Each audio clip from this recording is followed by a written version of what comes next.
As we saw, Dhrtarastra was getting an account of what was happening from Sanjaya.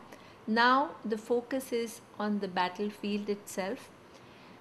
In the battlefield, Arjuna is now asking his charioteer, who he has selected to be none other than Lord Krishna, to take him a little bit forward so that he can see against whom he has to fight. And unlike Dhritarashtra, Arjuna had a totally different reaction. He found he did not make that distinction between I, which belonged to only his own brothers, and Kauravas, which became not his own people. In fact, he said, everywhere I look, whether on my side or on the other side, they are just my people. So his I was much bigger than the I of Dhritarashtra.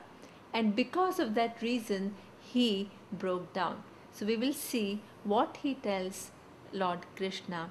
We will see now.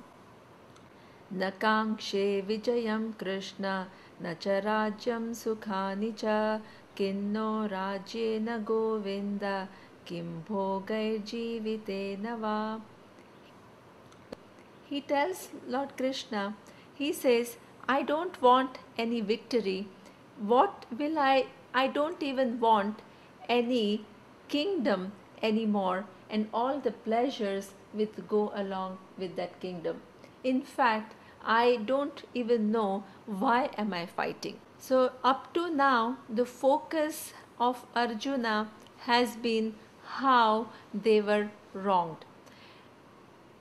He knows very well that the kingdom belonged to his eldest brother Yudhishthira, and how they were wronged by Duryodhana and his brothers, where they took away the kingdom from them with not legitimate means but through cheating.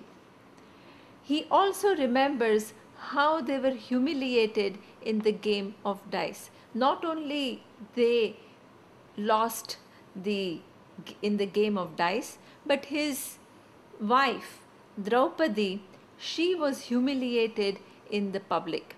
So all that was something which was looming large in his mind. His mind was waiting for the day that he is able to take the revenge.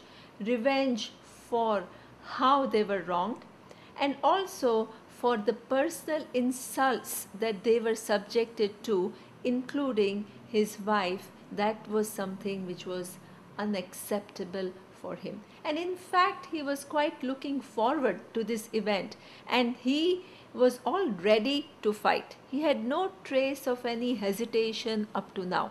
Okay? In fact, he had gone to Lord Krishna and he had asked for help to be able to fight.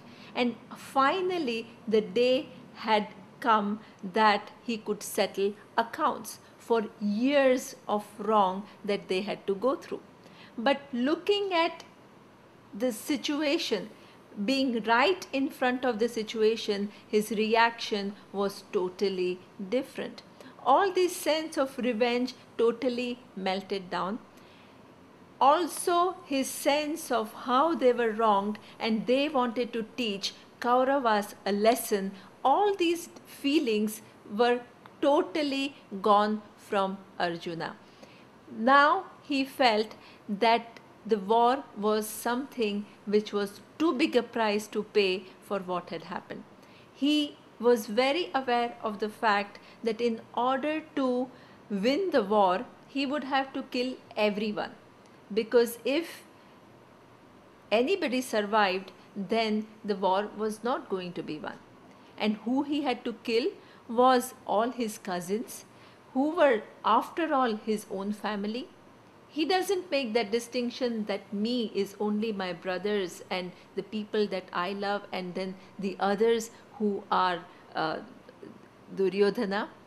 No, for him Duryodhana was also his own brother, and he saw the enormity of loss. But that was not the only thing. He also saw the fact that if he had to win this battle, he would have to kill Bhishma, who was his own great grandfather, in whose lap he has grown up, and he was so much revered by Arjuna. So, enormity of killing Bhishma was also looming large in his mind. And then who else was on the other side? It was Dronacharya, his own guru, from whom he had learned the archery and all the skills of weaponry. So he had to kill him because Dronacharya also happened to be on the side of Duryodhana. So all these people that he loved, he had to kill, plus all the other people who, all the soldiers and all the other kings that had gone on the side of Duryodhana, he had to kill them all. So the enormity of destruction that was going to take place was something which was bothering him. And that shows that he was thinking just beyond his personal revenge or his personal sense of being wronged. He was looking at the repercussions of his actions on the society as large. How many people are going to suffer? How many people are going to be killed? How many people that he reveres very much are going to be no more after the battle? And that is something that shook him totally. And he weighed his winning the war and his enjoying the kingdom against all the destruction that he was going to be causing.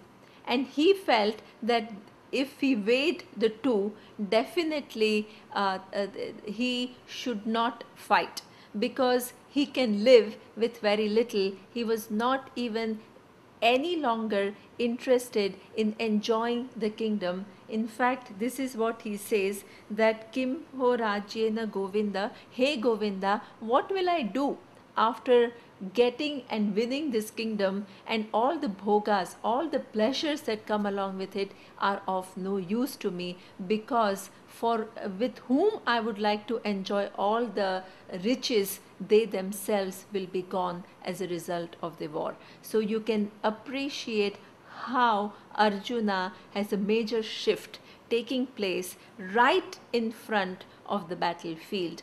What is interesting here is also to note the fact that both Dhrtarastra had an emotional response and also Arjuna had an emotional response. Both of them were responding emotionally, but that exhibited a totally different type of emotions. Dhritarashtra's emotions were my sons and I'm going to sacrifice sense of dharma or what is right and what is wrong because of my emotional attachment with my own sons. Arjuna's emotional reaction was, how can I cause so much destruction in the society for my sake? Just to win the kingdom, that is a bad bargain. Okay, just for me to enjoy all the pleasures that go along with the kingdom, that I'm ready to just fight everyone, I'm ready to destroy everyone. He totally broke down, but not because he wanted to see the destruction, but because of his compassion for the people who were going to be sacrificed as the result of the war. So that means that two people can have emotional reactions, but the nature of emotions can be totally different. One emotion is totally self-centered, the other emotion is somewhere where you see the repercussions of your action at a much greater level. You consider many different things than just your personal revenge or your personal pleasures, and that is the emotional reaction that Arjuna has, which is so much more nobler, and that is why you can understand why the timeless teaching of Gita went to Arjuna. Look at what exhibition of highly noble and highly refined emotions. न काङ्क्षे विजयं कृष्ण न च राज्यं सुखानि च किन्नो राज्येन गोविन्द किं भोगैर्जीवितेन वा.